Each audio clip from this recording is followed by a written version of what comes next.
ਵਾਹਿਗੁਰੂ ਜੀ ਕਾ ਖਾਲਸਾ, ਵਾਹਿਗੁਰੂ ਜੀ ਕੀ ਫਤਿਹ। ਖੋਜ ਗੁਰਬਾਣੀ ਵਿੱਚ ਆਪ ਸਭ ਦਾ ਸਵਾਗਤ ਹੈ ਜੀ। ਸਭ ਨੂੰ ਜੀ ਆਇਆਂ ਜੀ। ਆਓ ਅਸੀਂ ਸਾਰੇ ਮਿਲ ਕੇ ਪਹਿਲਾਂ ਸ਼ਬਦ ਦਾ ਉਚਾਰਨ ਤੇ ਉਸ ਤੋਂ ਉਪਰੰਤ ਉਸ ਦੇ ਅਰਥ ਕਰਾਂਗੇ। ਅੱਜ ਨਵੀਂ ਬਾਣੀ ਦਾ ਆਰੰਭ ਹੈ ਜੀ। ਰਾਗਾਸਾ ਮਹੱਲਾ ਪਹਿਲਾ ਦਾ ਪੱਟੀ ਲਿਖੀ ਬਾਣੀ ਦੀ ਵਾਰੀ ਹੈ ਜੀ।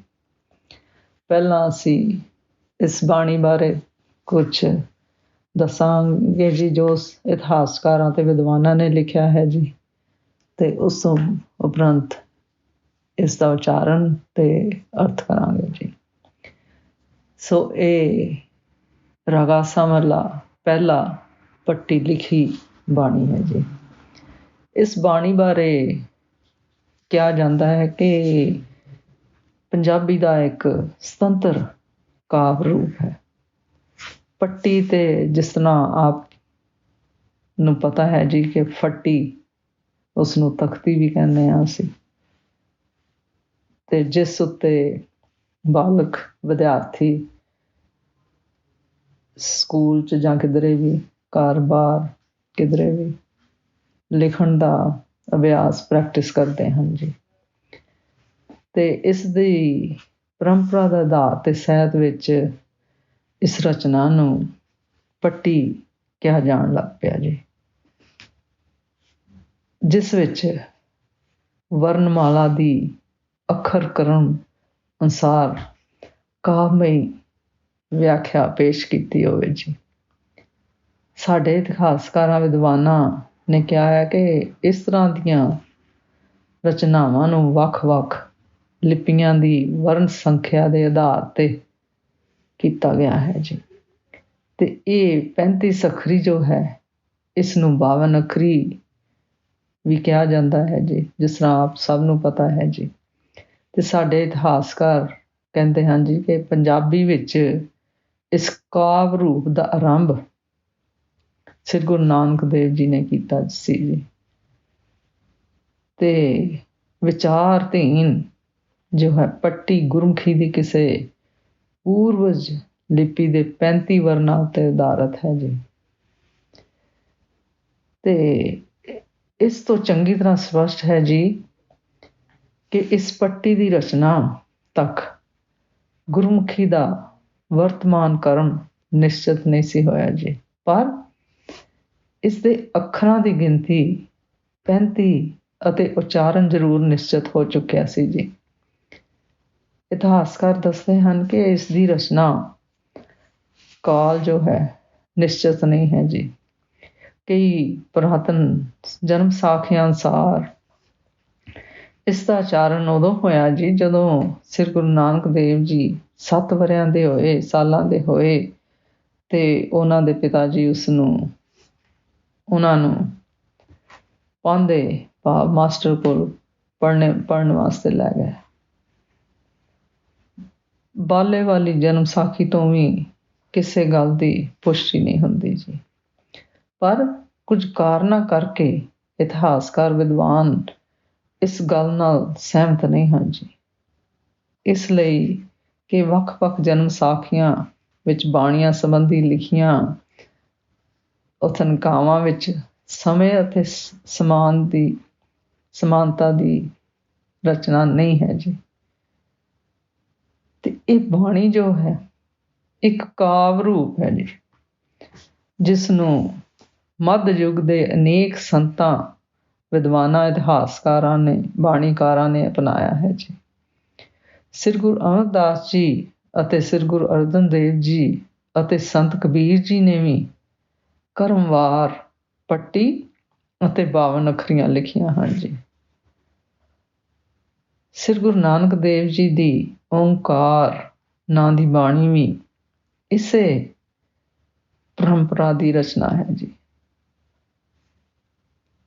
ਸੋ ਗੁਰੂ ਜੀ ਕਹਿੰਦੇ ਨੇ ਇਸ ਬਾਣੀ ਦੀਆਂ 35 ਪੌੜੀਆਂ, ਸਲੋਕ ਹਨ ਜੀ, ਕਿ ਇਹਨਾਂ 35 ਪੌੜੀਆਂ ਦੁਆਰਾ ਕਰਤਾ ਪੁਰਖ ਪਰਮੇਸ਼ਰ ਦੀ ਉਸਤਤ ਕਰਕੇ ਗੁਰੂ ਜੀ ਨੇ ਉਹਨਾਂ ਦੀ ਪ੍ਰਾਪਤੀ ਉੱਤੇ ਬਲ ਦਿੱਤਾ ਗਿਆ ਹੈ ਜੀ ਕਿ ਹੇ ਮੂਰਖ ਮਨ, ਤੂੰ ਕਿਸ ਲਈ ਭੁੱਲਦਾ ਹੈ ਕਿ ਤੂੰ ਪੜ੍ਹਿਆ ਲਿਖਿਆ ਹੋਇਆ ਹੈ ਬੜਾ, ਤੇ ਆਪਣੇ ਆਪ ਨੂੰ ਵਿਦਵਾਨ ਸਮਝਦਾ ਹੈ। ਅਸਲ ਵਿੱਚ ਤੂੰ ਤਦ ਪੜ੍ਹਿਆ ਹੋਇਆ ਸਮਝਿਆ ਜਾਵੇਂਗਾ ਜੀ ਜਦੋਂ ਤੂੰ ਆਪਣੇ ਕਰਮਾਂ ਦਾ ਲੇਖਾ ਚੋਖਾ ਦੇਵੇਂਗਾ, ਆਪਣੇ ਮੂਲ ਨਾਲ ਲੱਗੇਗਾ ਜੀ, ਆਪਣੇ ਆਪ ਨੂੰ ਪਹਿਚਾਨੇਗਾ ਜੀ। ਰਹਾਓ ਤੋਂ ਬਾਅਦ ਸਾਰੇ ਅੱਖਰ ਉਹਨਾਂ ਨੇ ਗੁਰੂ ਜੀ ਨੇ ਦੱਸਿਆ ਹੈ ਅਧਿਆਤਮਕ ਅਰਥ ਹਨ, ਅੱਖਰ ਹਨ ਜੀ। ਤੇ ਉਹਨਾਂ ਨੇ ਸਪਸ਼ਟ ਕੀਤਾ ਹੈ ਜੀ ਕਿ ਸਾਰੀ ਸ੍ਰਿਸ਼ਟੀ ਦੀ ਰਚਨਾ ਕਰਨ ਵਾਲਾ ਕੇਵਲ ਅਤੇ ਕੇਵਲ ਕਰਤਾ ਪੁਰਖ ਪਰਮੇਸ਼ਰ ਆਪ ਹੈ ਜੀ। ਅਤੇ ਉਹ ਸਤ ਸਰੂਪ ਦਾਤਾਂ ਦੇਣ ਵਾਲਾ ਦਾਤਾ ਹੈ ਜੀ। ਉਸ ਦਾ ਹੁਕਮ ਹੀ ਸਾਰੀ ਸ੍ਰਿਸ਼ਟੀ, ਸਾਰੇ ਜਗਤ ਸੰਸਾਰ ਵਿੱਚ ਚੱਲਦਾ ਹੈ ਜੀ। ਉਸ ਅਨੰਤ ਦੀ ਉਪਮਾ ਕਿਸ ਤਰ੍ਹਾਂ ਕੀਤੀ ਜਾਵੇ? ਗੁਰਸ਼ਬਦ ਗੁਰਬਾਣੀ ਨਾਮ ਸੇਵਾ ਭਾਵ ਅਤੇ ਸੱਚ ਦੀ ਕਮਾਈ ਨਾਲ ਹੀ ਮੁਕਤੀ ਰੂਪ ਫਲ ਅਧਿਆਤਮਕ ਆਨੰਦ ਪ੍ਰਾਪਤ ਹੁੰਦਾ ਹੈ ਜੀ। ਗੁਰਸ਼ਬਦ ਗੁਰਬਾਣੀ ਨਾਮ ਬ੍ਰਹਮ ਗਿਆਨ ਨੂੰ ਜਾਣਨ ਵਾਲੇ ਹੀ ਵਾਸਤਵਿਕ ਰੂਪ ਵਿੱਚ ਪੜ੍ਹੇ ਹੋਏ ਪੰਡਿਤ ਜਾਂ ਵਿਦਵਾਨ ਹਨ ਜੀ। ਗੁਰੂ ਦੀ ਸਿੱਖਿਆ ਅਨੁਸਾਰ ਚੱਲਣ ਵਾਲੇ ਗੁਰਮੁਖ ਸੇਵਕ ਸੁੱਖ ਦੁੱਖ ਚੰਗੇ ਮਾੜੇ ਨੂੰ ਇੱਕ ਸਮਾਨ ਸਮਝਦਿਆਂ ਹੋਇਆਂ ਆਪਣੀ ਬਿਰਤੀ ਪਰਮੇਸ਼ਰ ਨਾਲ ਲਗਾਉਂਦੇ ਹਨ ਜੀ। ਮਾਇਆ ਰੂਪੀ ਛਾਇਆ ਵੀ ਪਰਮੇਸ਼ਰ ਦੀ ਪੈਦਾ ਕੀਤੀ ਹੋਈ ਹੈ ਜੀ। ਸੋ ਇਸ ਲਈ ਗੁਰੂ ਜੀ ਆਖਦੇ ਹਨ ਕਿ ਵਿਅਰਥ ਦੇ ਧੰਦਿਆਂ ਨੂੰ ਛੱਡ ਕੇ ਜੀਵ ਪ੍ਰਾਣੀ ਨੂੰ ਗੁਰਸ਼ਬਦ ਗੁਰਬਾਣੀ ਨਾਮ ਦੁਆਰਾ ਪਰਮੇਸ਼ਰ ਹਰ ਦੀ ਸ਼ਰਨ ਵਿੱਚ ਜਾਣਾ ਚਾਹੀਦਾ ਹੈ ਜੀ। ਕੇਵਲ ਅਤੇ ਕੇਵਲ ਪਰਮੇਸ਼ਰ ਹਰ ਦੀ ਸ਼ਰਨ ਵਿੱਚ ਜਾਣ ਨਾਲ ਮਾਨਸਿਕ ਆਤਮਿਕ ਸ਼ਾਂਤੀ ਪ੍ਰਾਪਤ ਹੁੰਦੀ ਹੈ ਜੀ। ਕਰਤਾ ਪੁਰਖ ਪਰਮੇਸ਼ਰ ਹੀ ਸਾਰੀ ਸ੍ਰਿਸ਼ਟੀ ਦੀ ਨੂੰ ਸਿਰਜਦਾ ਅਤੇ ਨਸ਼ਟ ਕਰਦਾ ਹੈ ਜੀ। ਪਰ ਸ੍ਰੇਸ਼ਟ ਗੁਰਮੁਖ ਸਾਧਕਾਂ ਨੂੰ ਪਰਮੇਸ਼ਰ ਆਪ ਆਪਣੇ ਨਾਲ ਮਿਲਾ ਕੇ ਉਹਨਾਂ ਦਾ ਜਨਮ ਮਰਨ ਦਾ ਚੱਕਰ ਸਮਾਪਤ ਕਰ ਦਿੰਦਾ ਹੈ ਜੀ।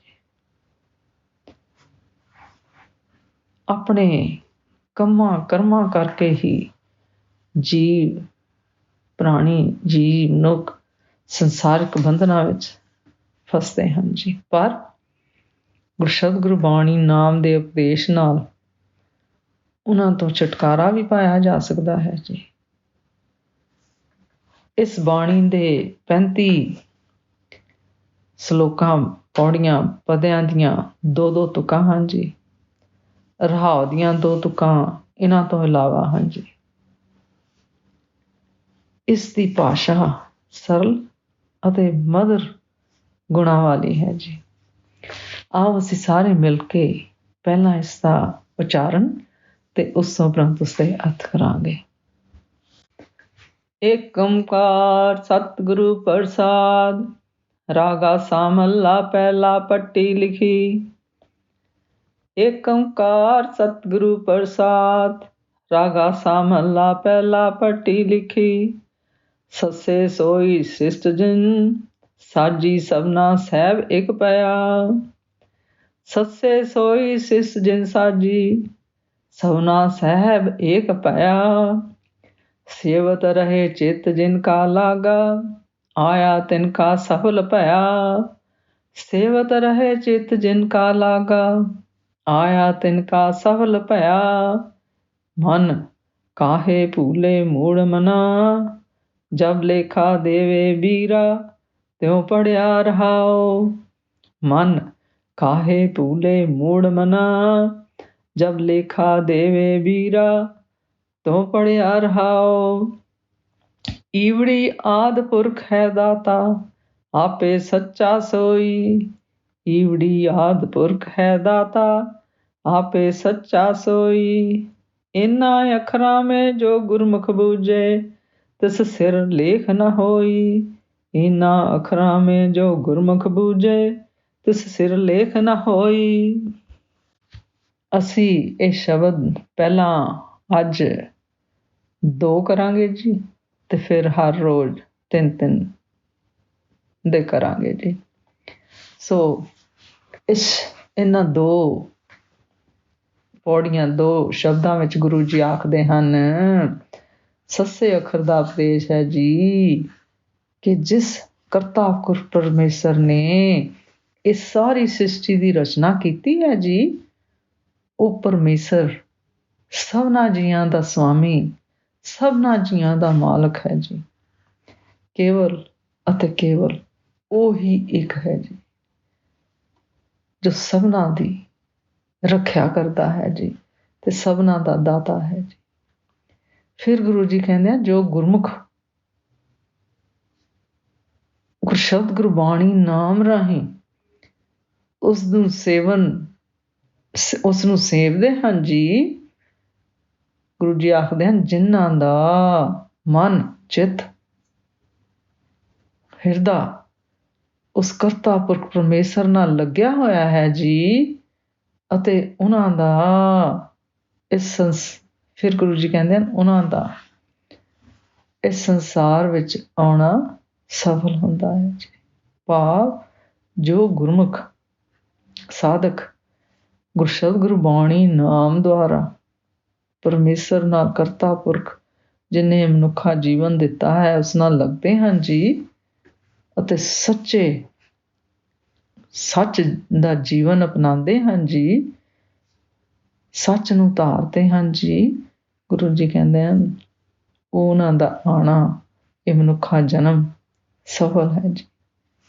ਫਿਰ ਗੁਰੂ ਜੀ ਕਹਿੰਦੇ ਹਨ, ਹੇ ਮਨ, ਹੇ ਮੂਰਖ ਮਨ, ਤੂੰ ਉਸ ਕਰਤਾ ਪੁਰਖ ਪਰਮੇਸ਼ਰ ਨੂੰ ਕਿਸ ਲਈ ਬੁਲਾਉਂਦਾ ਹੈ ਜੀ?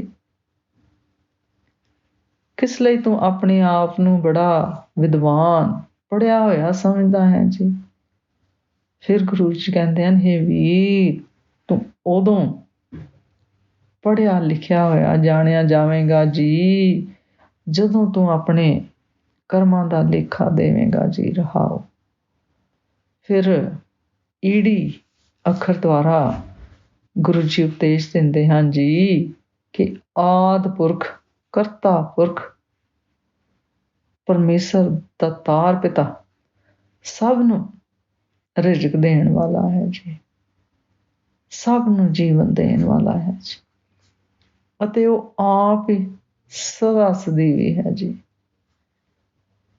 ਇਹਨਾਂ ਅੱਖਰਾਂ ਵਿੱਚੋਂ ਜੇ ਕੋਈ ਗੁਰਮੁਖ ਸਾਧਕ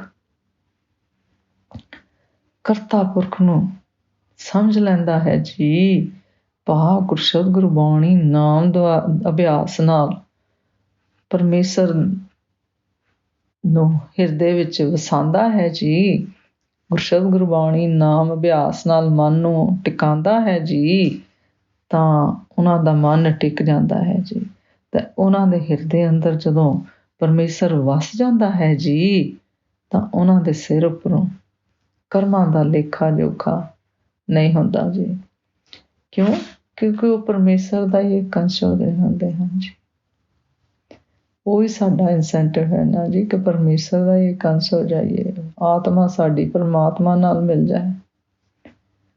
ਜਿਸ ਤਰ੍ਹਾਂ ਇਹਨਾਂ ਪੰਕਤੀਆਂ 'ਚ ਗੁਰੂ ਜੀ ਆਖਦੇ ਹਨ, ਈਵੜੀ ਆਦਿ ਪੁਰਖ ਹੈ ਦਾਤਾ, ਆਪੇ ਸੱਚਾ ਸੋਈ, ਇਹਨਾਂ ਅੱਖਰਾਂ ਮੇ ਜੋ ਗੁਰਮੁਖ ਬੂਝੇ, ਤਿਸਰ ਲੇਖ ਨਾ ਹੋਈ।